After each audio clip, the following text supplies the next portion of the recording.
ایک مسلمان نے بہادری کا وہ مظاہرہ کیا جو رہتی دنیا تک یاد رکھے گا، اور اس بہادر مسلمان کا نام ہے احمد الحمد، جو بونڈ بیچ کے درمیان موجود تھا، اور وہاں پر 2 لوگوں نے فائرنگ کی، 16 لوگوں کو ہلاک کیا، اور پھر اس نے بہادری سے ایک کو دبوچا اور اس کو زندہ پکڑا، زخمی بھی ہوا۔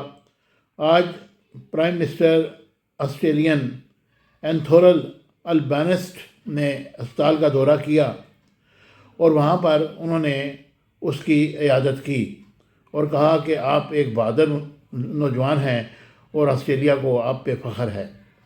آپ بھی سنیے کہ وہ وزٹ میں جب ان کو پوچھنے گئے تو وہ کیا کہہ رہے ہیں۔ Very strong. Thank you very Your much. heart is strong.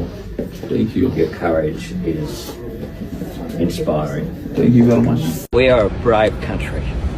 Ahmed Al-Ahmad represents the best of our country.